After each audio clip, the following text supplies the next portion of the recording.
What's up, everybody? Couch Mills here, coming at you with a brand new Valorant video. And in this video, I gotta talk about something that is plaguing the Valorant community, and it's honestly creating a lot of people that are unnecessarily toxic, or it's making people unable to climb because of their fixation with this one thing. So I'm gonna break it down so you don't fall into this trap, but go to the GameLeap website for tips, tricks, guides, and VOD reviews over every single character and map so that you know exactly how to play each and every position on the map and dominate with every single agent. Do yourself a favor and go check it out right now in the links down below.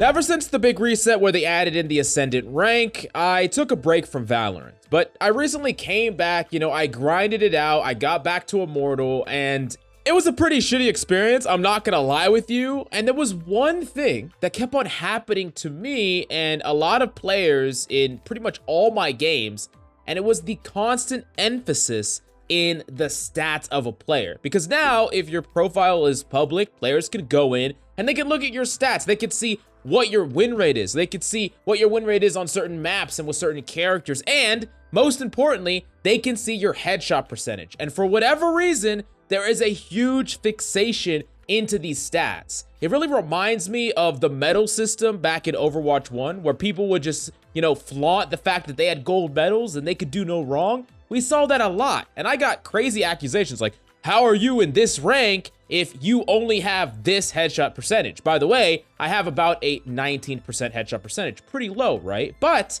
I want to talk about why headshot percentage does not matter at all, and stats also do not matter at all. First off, let's talk about that headshot percentage. Now remember, in a lot of these stat tracking websites, they take the headshot percentage when you actually use a ton of different guns. Like if you use different guns like a frenzy or a stinger or a shotgun or whatever the case may be, that's gonna affect that headshot percentage. And yeah, some of them can make a differential headshot percentage with rifles, but if you're just taking the aggregate headshot percentage, 90% of the time it's not going to be accurate if you have a person that favors using a lot of these guns. And me personally, I've been playing a lot of Phoenix and I've been using a lot of Frenzy and Stinger, and yeah, it's going to mess with my headshot percentage big time. And that has nothing to do with the impact I'm getting with these weapons. So if you're using all these random weapons and you're not necessarily, using the Marshal or the Sheriff nearly as much, and if you're favoring the Phantom over the Vandal a lot more,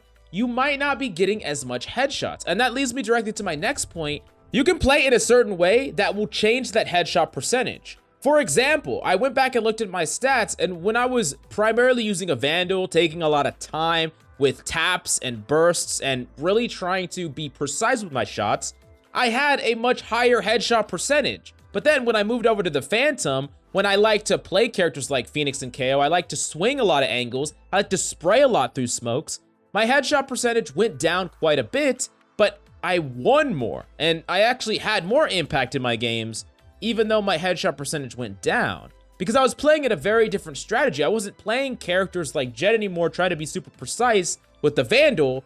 I was instead just trying to use utility, blind enemies, and just, kill them and just spray bullets at them and spray through smokes and get value that way instead. This is why you see certain players, even in the pro scene, have very different headshot percentage. It doesn't always have to do with differences in their aim. It also has to do with differences in their play style. Certain players will favor a certain type of play style or certain type of weaponry that will increase that headshot percentage, but other players will favor a completely different style of play. Like for instance, let's just grab two notable good players, okay? Let's just grab Ye and Sinatra. I know kind of random that I'm picking these two, but let's just do it. First off, Ye has an average of about 30% headshot accuracy. He's super precise, uses the Vandal, is very, very systematic with the duels he's taking.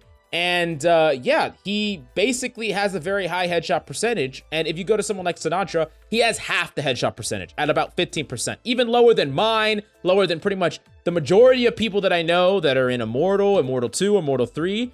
And Sinatra is a consistent Radiant player, but his headshot percentage is actually pretty low relative to the general populace of players. I mean, I would imagine that there are a lot of Diamond players and Ascendant players and maybe even Plat players that have higher headshot percentage than he does. but they're much low rank. And if you compared him to the pros, he has a very, very low headshot percentage. And there's other pros that are similar, but it doesn't paint the full story when people don't always play in a way that maximizes that headshot percentage. Now, I'm not saying that these stats are always wrong and you can't learn anything from them, right? If you are someone that wants to play very systematic with a Vandal and you want to be like a chamber one-tap god and you want to match a playstyle like that, but you're not hitting consistent enough headshots to play that style. Like someone's swinging around the corner and you're hitting 3 body shots and dying, you're not teleporting out, things like that, then that might be something that you need to improve upon. But it's important to take these things case by case. And it's important not to just look at stats of a player and, you know, wrap them up all together and say, oh, you're bad because your headshot percentage is this, or you're bad because your win rate is this. And that leads me to the other thing I wanted to talk about is if you have a bad win rate, right, on a character, right, you play a character and you have a bad win rate, you're not doing so well because maybe you had a couple throwers in your game and things went pretty bad. And then you hop into another game, a fresh game, you're feeling fresh, you're feeling warmed up, and someone's like, you know, you're trash. I think we're gonna lose this because you have a bad win rate. Guess what's gonna happen in that game? You're probably gonna lose it, and it becomes a self-fulfilling prophecy, right? Maybe you would have just won that game and your win rate would have stabilized. But because this person looked at your stats, flipped the fuck out because they saw your stats, and basically either pissed you off so you played bad or just threw the game themselves, now your stats are even worse than they were before when they shouldn't be. When if he wouldn't have looked at your stats at all, you probably would have won that game. And that is kind of the big point I want to really lay out here. I think that a lot of players really like to take stats as some form of prideful medal or as a way to shit on other people. And the majority of the time, stats are cool to look at in context when compared to people within that game, within that lobby, and comparing people of similar play styles in similar circumstances.